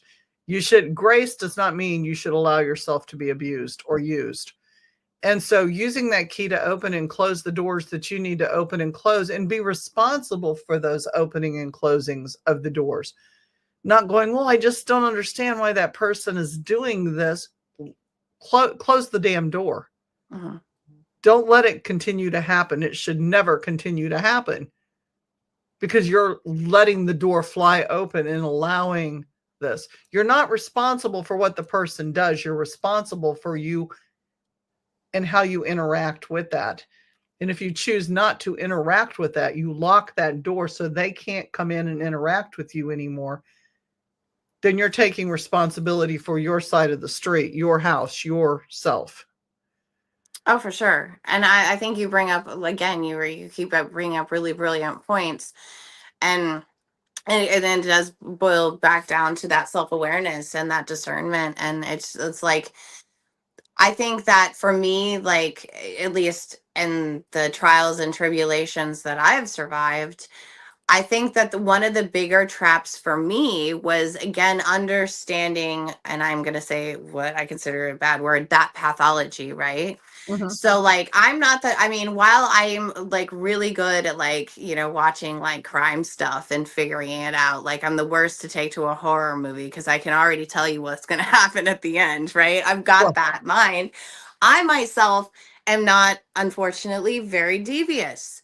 So, like, when I'm hanging out with people, like, I don't put like my thought construct in how can I get one over on this? How can I pull the string so I can make this domino fall? You know, and it's just like understanding that, you know, there really are people out there that are really That's their just whole trying job. to see how they can play that social game, Mhm. right? And it's just, you know, But that to me is a very weak, passive person. That is their pathology. That's how they make themselves feel bigger and badder, is by doing things like that. oh, but yeah, but if you sit and you start to analyze like a narcissist, if you start to analyze like again, these words according to the DSM-5 world, they don't really exist anymore, even though they're in the populist vocabulary, which is a psychopath and a sociopath, Right. right? Right. So, like, while those things don't exist, we all kind of have a concept as to what they're implying with that kind of behavior. Sure. Like, I actually forgot the point that I was making just because I was distinguishing that those words don't exist anymore. But um I think that when you start, yeah, and when you analyze those people and you start to pay attention, they can be really brilliant at the steps and mechanisms that they use to be able to manipulate people. Well, sure. Don't get me wrong, it's absolutely breathtaking. A life skill. That's how they've survived. That's right. That's what makes the organism successful in there. But like if you like boil down to, again, what are their motivations, you usually find again that there are those root causes, and they are like, I mean, I've said it a billion times. I'm like, I think that emotional vampires are weak. I think that anybody who preys on another human being is weak. And it's just like, you know, that's the bigger, the badder, the more ferocious that they look is when they feel like the most insecure. Sure. And I think there's a lot of power in recognizing, hey, you know, this is somebody who's struggling. Oh, their inner child has never received the validation that they needed to be soothed in any way, and their ego is very fragile, and that's why they respond the way they do with such hatred and demeaning, is and bad acts and destruction, is to build their inner child up that's never received. And when you Yeah. know that, it switches the games. So the question is, don't just saying don't let them, that's just words. The action of healing lies with the one betrayed. That's true, but I also believe that at some point in time you have to disconnect and I don't know, what am I going to say? Not you can't let them. Like, there comes a time where you have to start blocking that, and you have Yeah. to start working on those issues. Otherwise, you're going to stay in that cycle. Yeah, I don't believe in the let them theory. Like, and I don't mean to be like, you know, thumbs down on Mel Robbins or No, whatever. don't let them. Don't let them. Like, don't let them get in your head. Don't let them get in that. Don't let them connect with you. Don't. Not let them. Don't let them. But sometimes it is that simple. You have to stop it.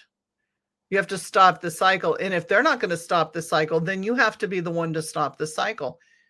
And you have to not care. You have to be able to shut them out and not care what they're going on and doing.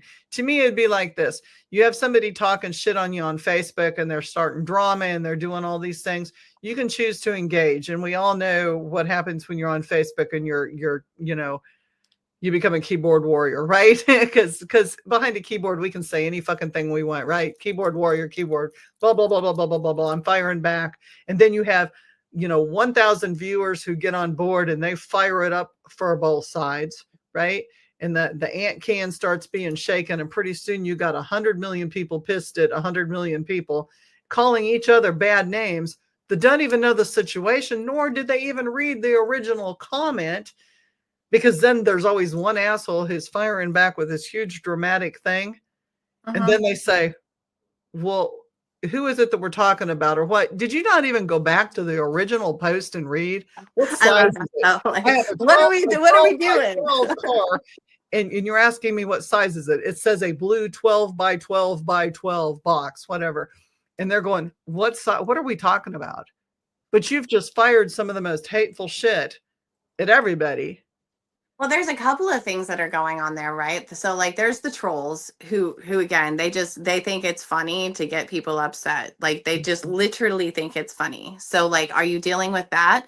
Then there's the other thing, which is just bots. Like, so Yeah. you could be having an argument with someone or something that's not even, it's just there for clickbaits and for engagement because you're creating money from somebody We while pay you're for giving that, by yourself the way. struggle.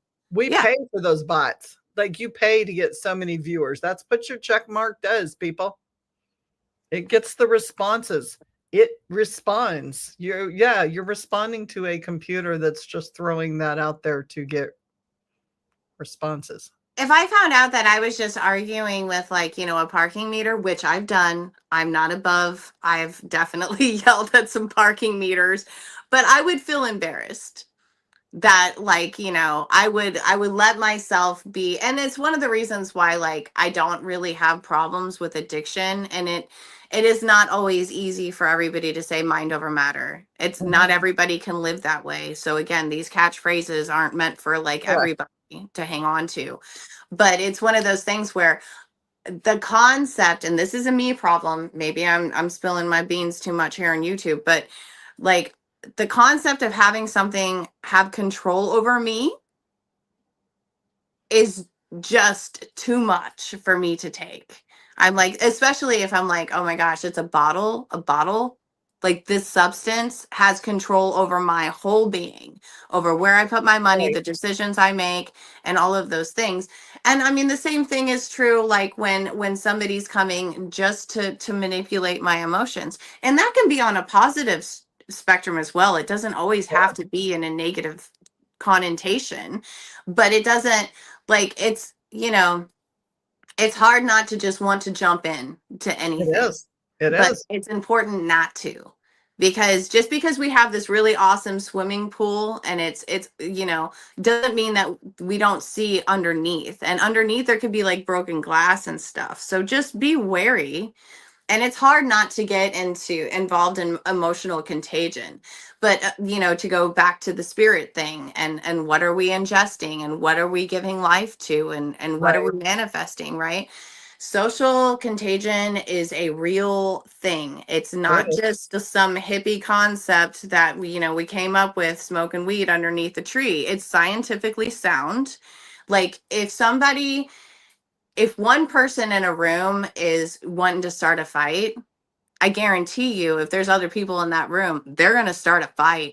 Absolutely. They can get the whole room brawling, and that's that emotional contagion. It's just like, are you going to let yourself be manipulated by whatever it is that you're seeing, hearing, smelling, feeling, whatever it is? And add psychopathy to it, and shit.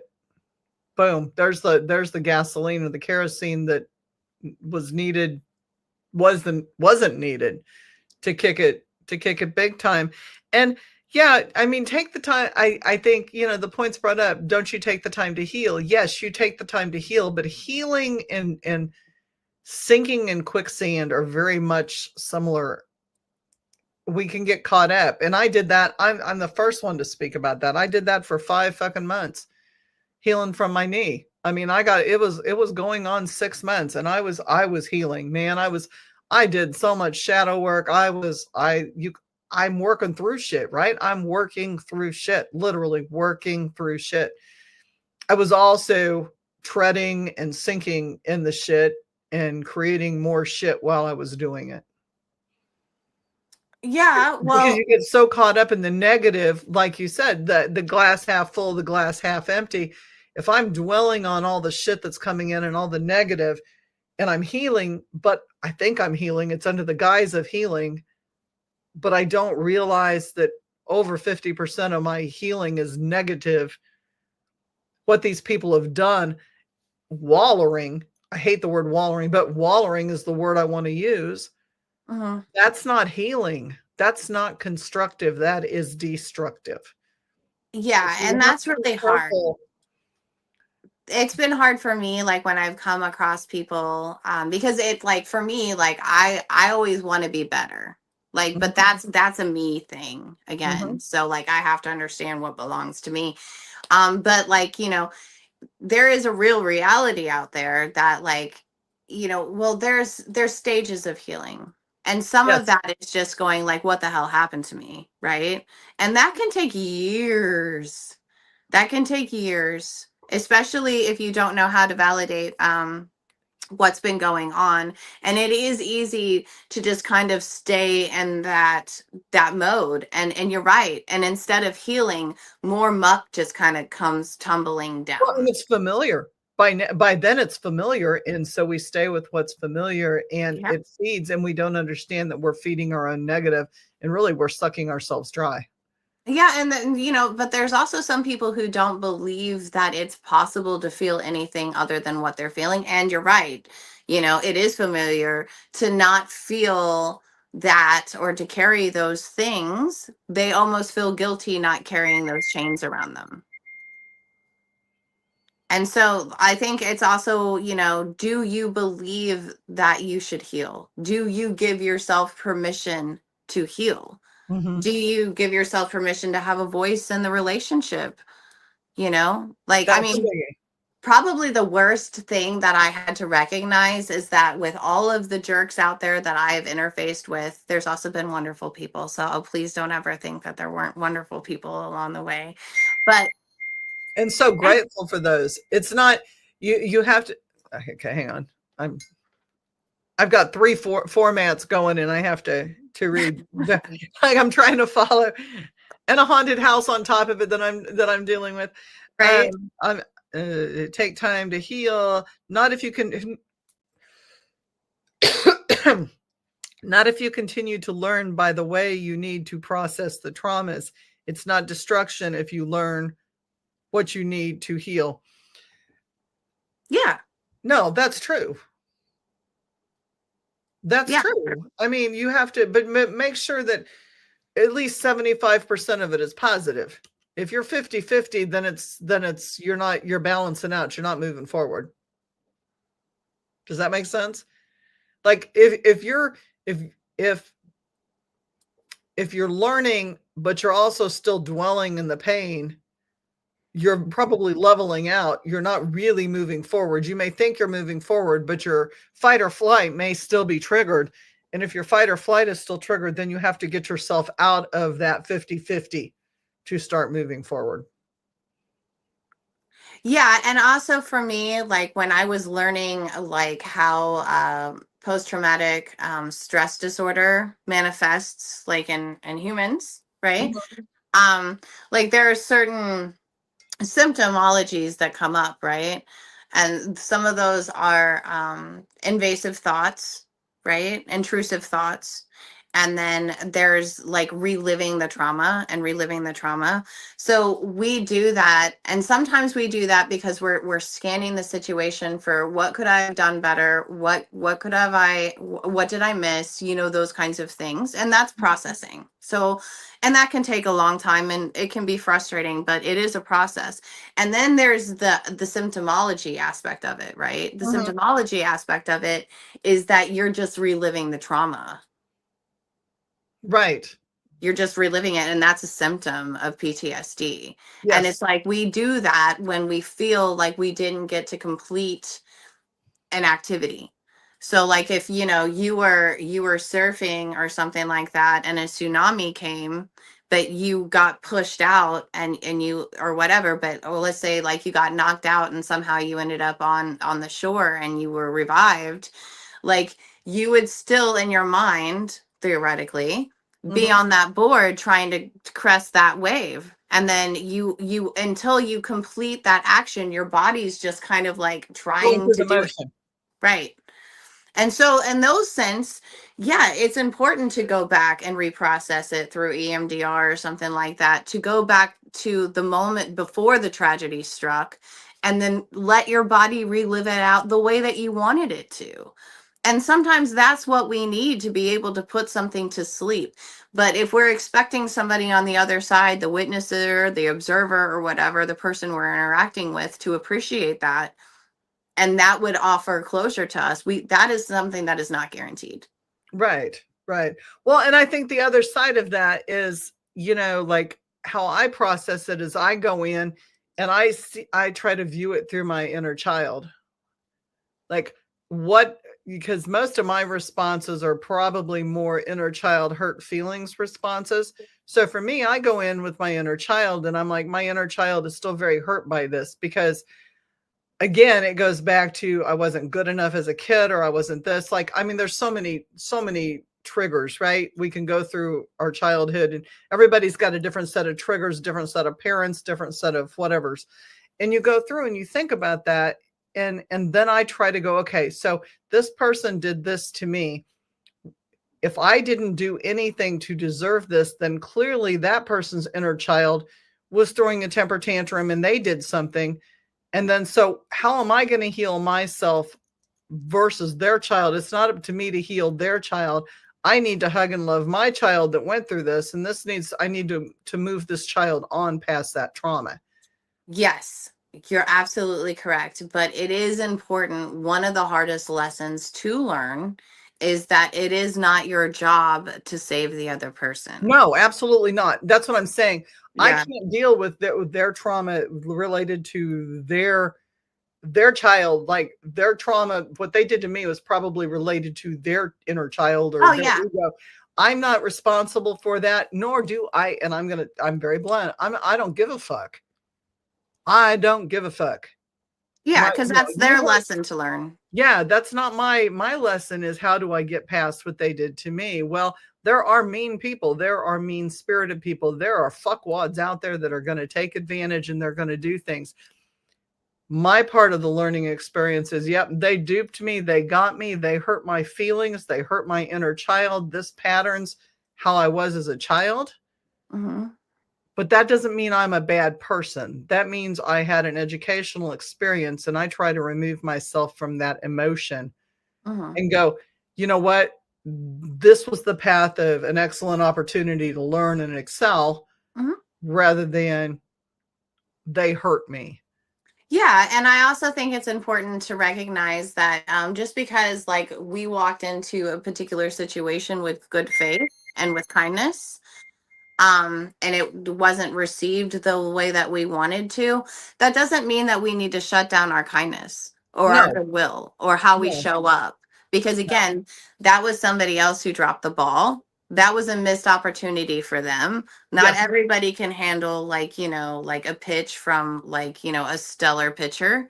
Like it'll break their hands. So like not everybody's meant for awesome, like and it's just like you mentioned ball sports, boom. Like, exactly. It's like I caught it with my head.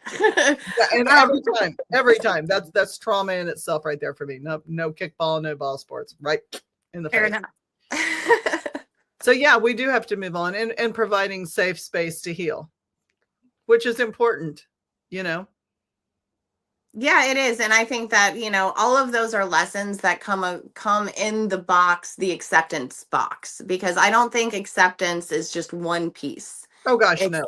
It's a bundle of things. And usually epiphanies come with like a 2x4 or a piano that drops on you out of the air. And and sometimes, and when it hits us, it's so easy. It's like a breath of fresh air or just inspiration that hits you, and it just comes so naturally and so easy. And it's just like, unfortunately, sometimes we are the ones that are in the way of our own epiphanies. And if we believe that we deserve the negativity or we've done something to like create this sense of shame and guilt within ourselves, I challenge everybody to just ask themselves, ask their guilt and ask their shame and, your private moments, and just be like, why do I have to hold you? Why does this guilt belong to me? What have I done really to like, earn this? And Right. if it's not yours, like, really, like, I mean, if you've done, I think guilt is a wonderful thing to feel, because if you've done something wrong, it's there to be like, hey, this isn't good for either one of us, right? Like, So fix it and let it go. yeah, it's a lesson. But like, if you have guilt and you've literally done nothing wrong, then you've been lied to, Yeah. like Yeah. full on. And Right. don't let people convince you of things that is not true. And also realize that, like, even if you do have a truth, that not everybody's going to be convinced of it. Oh, Just like, and why do we care? That's the other thing is, and it's taken me 63 years to get to the point where, like, why do we care if anybody believes us or not? I know my truth. Seriously, I know my truth.